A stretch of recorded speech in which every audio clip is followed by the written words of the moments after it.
নিজের পছন্দের 6 রাজনীতিক সহ 104 জনের টিম নিয়ে 22 সেপ্টেম্বর নিউ ইয়র্কে পৌঁছান অধ্যাপক ইউনূস। জন এফ কেনেডি বিমানবন্দরে কিংস পার্টি এনসিপির নেতা আক্তার হোসেনের উপর ডিম বৃষ্টি হামলা থেকে বিতর্ক শুরু হয়।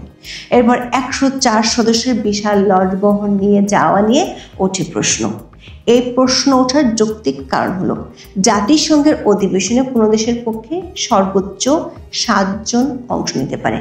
জাতিসংঘের সাধারণ অধিবেশনে ডেলিগেটদের উপস্থিতি প্রসঙ্গে সংস্থাটির ওয়েবসাইটে উল্লেখ আছে, প্রতিটি প্রতিনিধি দলের 6টি আসন রয়েছে, পূর্ণ প্রতিনিধিদের জন্য 3টি টেবিল এবং তাদের বিকল্পদের জন্য ঠিক তাদের পেছনেই রয়েছে আরও 3টি টেবিল। আরেকজন থাকেন প্রধান প্রতিনিধি, তিনি সাধারণত রাষ্ট্রপ্রধান বা সরকার প্রধান হয়ে থাকেন।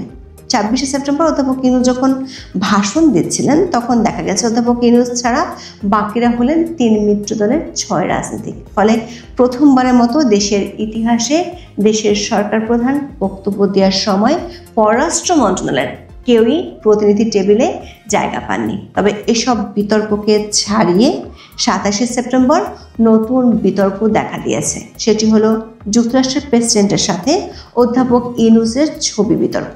জাতিসংঘের এবারের সম্মেলনে 193টি দেশের সরকার প্রধান ও প্রতিনিধি অংশ নিয়েছেন।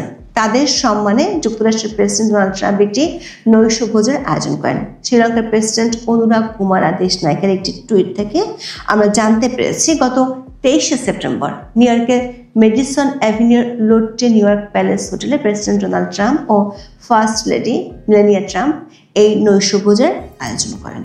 ইংরেজি সংবাদ মাধ্যম দ্য চোসেন ডেইলির দেওয়া তথ্য থেকে জানা গেছে ট্রাম্পের এই নৈশভোজে 145 জন বিদেশি নেতা অংশ নেন। তার মধ্যে অস্ট্রেলিয়ার প্রধানমন্ত্রী অ্যান্থনি আলবেনিস, জাপানের প্রধানমন্ত্রী ইশিবা সেইগেরু, স্পেনের রাজা ষষ্ঠ ফিলিপ, তুরস্কের প্রেসিডেন্ট এরদোগান, সিরিয়ার প্রেসিডেন্ট আহমেদ আল সারা উপস্থিত ছিলেন। ট্রাম্প নৈশভোজে পৌঁছান সন্ধ্যা 7:21 আর চলে যান 8:49। 24 সেপ্টেম্বর অধ্যাপক ইউনূসের দপ্তরে ফেসবুক পেজে জানানো হয় ডক্টর ইউনূস ট্রাম্পের আমন্ত্রণে সেই নৈশভোজে অংশ নিয়েছিলেন। সাক্ষাতের সুবিধাজনক সময় ট্রাম্পকে বাংলাদেশ সফরের জন্য অনুরোধ করেছেন অধ্যাপক ইউনূস, এমনটাই বিবৃতিতে দাবি করা হয়। তবে সেই পোস্টে যে 3টি ছবি প্রকাশ করা হয় সেখানে ট্রাম্পের সাথে কোনো ছবি ছিল না। তখন ইউনূসের বিরোধী শিবির দাবি তুলে ট্রাম্পের দেখাই পাননি ডক্টর ইউনূস। এরই মধ্যে নৈশভোজের খাবার দাবার সবই হজম হয়ে যাওয়ার কথা, কারণ তারপর 4টি দিন চলে গেছে। 4 দিন পর 27 সেপ্টেম্বর ভোরে অধ্যাপক ইউনূসের দপ্তরের ফেসবুক পেজে একটি ছবি পোস্ট করা হয়। সে ছবিতে ট্রাম্প ও তার স্ত্রীর সাথে ডক্টর ইউনূস ও তার ছোট মেয়ে, যিনি বাবার 13টি বিদেশ সফরের কোনোটি মিস করেননি, সেই দিনা ইউনূসকে দেখা যাচ্ছে। এরপর ইউনূস বিরোধী শিবির নেট দুনিয়ায় বেশ সুর তোলে। তারা দাবি করে এটা এআই জেনারেটেড ছবি। ডক্টর ইউনূসের আগে একই ধরনের একটি ছবি পোস্ট করেন পানামার প্রেসিডেন্ট হোসে রাউল মুলিনো। সেই ছবিতে মুলিনো এবং তার স্ত্রীকে ট্রাম্প ও মিসেস ট্রাম্পের সাথে দেখা যাচ্ছে। তবে দুটো ছবিতে ট্রাম্প এবং মিসেস ট্রাম্পের গেস্টার পোস্টার একই রকম।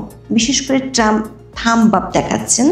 মুলিনোর এই ছবি নিয়ে পানামার সংবাদ মাধ্যমগুলো খবরও প্রকাশ করেছে।